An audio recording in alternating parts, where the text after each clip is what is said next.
Nissan повертається до європейського B-сегменту і робить це з електричним акцентом. Пам'ятаєте милу Micra із бензиновим моторчиком? Забудьте. Тепер це повністю електричний хетч, побудований на базі нового Renault 5. Розроблена в європейському дизайнерському центрі Nissan у Лондоні, нова Micra отримала свіжий, але відомий стиль, як кажуть японці. Цей запуск не просто оновлення моделі, а важливий крок у великій електричній атаці Nissan у Європі. Компанія планує до 2027 року вивести відразу 4 нові повністю електричні моделі. Крім Micra, вже анонсовано новий Leaf, Juke та ще одну свіжу модель в А-сегменті. Так що якщо раніше Micra була милим міським хетчем, то тепер це символ того, куди рухається бренд сьогодні. Тож Nissan явно вирішив не грати за старими правилами.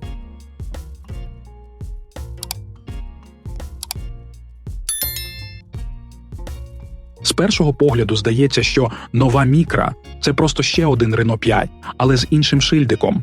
Але це лише половина правди. Так, Nissan дійсно використав знайому платформу, однак додав власні штрихи, що перетворили цей електрохетчбек на щось більше, ніж просто копію. Передня частина з круглими ліхтарями, які не просто світять, а вітають водія короткою світловою анімацією. І задні світлодіодні ліхтарі з елементами у формі кілець. Профіль не залишився без уваги. Виразна виїмка під лінією вікон додає динаміки, а заховані ручки задніх дверей зберігають стиль і чистоту дизайну. Ще одна несподіванка – пластиковий обвіс у нижній частині дверей, що надає авто трохи духу Renault 4. І все це на 18-дюймових легкосплавних дисках, навіть у базовій комплектації з ковпаками виглядає цікаво. А палітра з 14 кольорових комбінацій, включаючи варіанти з контрастним дахом, дозволяє кожному зробити цю маленьку електричку по-справжньому своєю. Новий Nissan Micra представлений у 5-дверному виконанні. Завдяки довжині 3970 мм та ширині 1770 він чудово підходить для міського середовища. Колісна база в 2540 мм витискає колеса ближче до країв кузова, що, як зазначають у компанії, забезпечує 3 переваги – більше внутрішнього простору, динамічну посадку автомобіля на дорозі та збалансоване поєднання маневреності та стійкості. Загалом, нова Micra важить від 1400 до 1524 кг залежно від версії.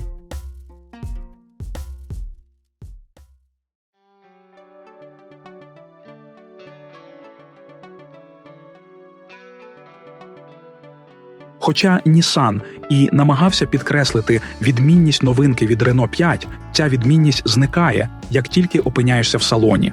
Інтер'єр практично повністю запозичений у французької моделі. Усі комплектації отримали 2 10- і 1-дюймові дисплеї, встановлені на злегка повернутій до водія передній панелі. Нова Micra стала другим автомобілем у європейській лінійці Nissan, який інтегрує Google в інформаційно-розважальну систему Nissan Connect, тож Google Maps та інші сервіси Google, а також Google Асистент входить до стандартного оснащення. Оновлення карт по бездротовій мережі забезпечують завжди актуальну інформацію. Карти Google також відіграють ключову роль у плануванні маршрутів у Micra. Вони показують доступні зарядні станції на шляху, враховуючи поточний рівень заряду батареї та енергоспоживання. Нижче за центральні повітроводи розміщені численні фізичні кнопки управління, вдале рішення, яке має сподобатися більшості, а 48-колірне амбієнтне підсвічування – справжня рідкість для цього класу автомобілів. Nissan також акуратно підкреслив японське коріння моделі, наприклад, силуетом гори Фудзі в ніші між передніми сидіннями. Оббивка сидінь спереду та ззаду варіюється в залежності від комплектації, пропонуючи клієнтам вибір із 3 варіантів оформлення, що відповідають різним уподобанням по інтер'єру. Об'єм багажника становить 326 літрів, як у Renault. Склавши задні сидіння у співвідношенні 40-60, об'єм багажного відділення можна збільшити до 1116 літрів.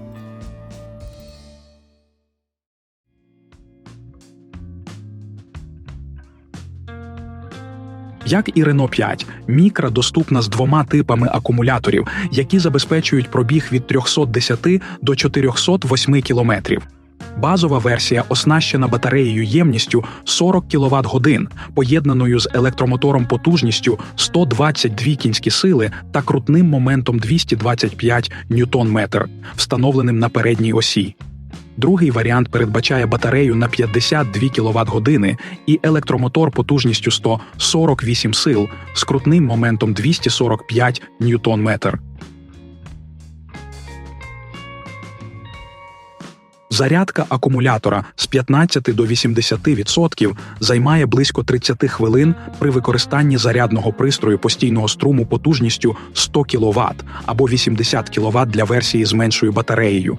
Для максимального ефективного використання в дорозі та під час заряджання обидві версії стандартно оснащені тепловим насосом, а також системами обігріву і охолодження акумулятора.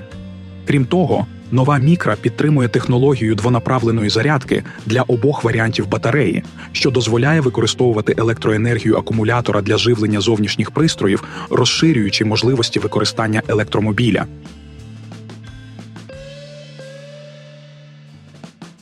Завдяки акумуляторній батареї, розташованій максимально низько в конструкції, передній підвісці з незалежними стійками і пасивними амортизаторами, а також багатоважелевій задній підвісці, конфігурації, характерної для автомобілів вищого класу, електромобіль пропонує чудову динаміку і кращі в класі ходові якості, як запевняє автовиробник. Нова Micra оснащена 3 режимами руху – комфорт, спорт та еко, кожен з яких змінює поведінку автомобіля. Варіюється відгук на натискання педалі газу, зусилля на кермі, подача потужності та крутного моменту. Візуально підлаштовується і оформлення дисплеїв, а також внутрішнє підсвічування. Додаткову економічність забезпечує система рекуперативного гальмування з можливістю вибору її інтенсивності. А фірмова технологія e-Pedal від Nissan дозволяє керувати автомобілем у міському потоці однією педаллю, аж до зупинки. Незважаючи на компактні розміри, новий Nissan Micra пропонує впевненість та комфорт на шосе завдяки системі допомоги водію ProPilot. До її складу входять адаптивний круїз-контроль, помічник утримання в смузі та функція екстреного гальмування. Крім того, Micra оснащена системами контролю сліпих зон, попередження про зміну смуги, автоматичного гальмування під час руху заднім ходом, а також функціями оповіщення про перехресний рух ззаду та безпечний вихід пасажирів. Серед додаткових систем безпеки – допомога при утриманні у смузі, інтелектуальний помічник руху по смузі та моніторинг стану водія. Продажі нової Nissan Micra в Європі мають розпочатися до кінця цього року. Випуск моделі буде налагоджено на заводі Renault у Франції. Ціни поки що не оголошені, але очікується, що вони будуть трохи нижчими за вартість Renault 5, який у країнах ЄС стартує від 28 тисяч євро за версію з акумулятором на 40 кВт-годин та від 33 тисяч євро з батареєю на 52 кВт-години. Ну що ж, друзі, дякуємо, що додивилися до кінця, це дуже цінно для нас. Якщо було цікаво, ставте вподобайку, не соромтесь писати в коментарях, що думаєте про новинку, і, звісно, підписуйтесь, якщо ще не з нами. Попереду ще багато цікавого контенту. І до зустрічі у наступному відео.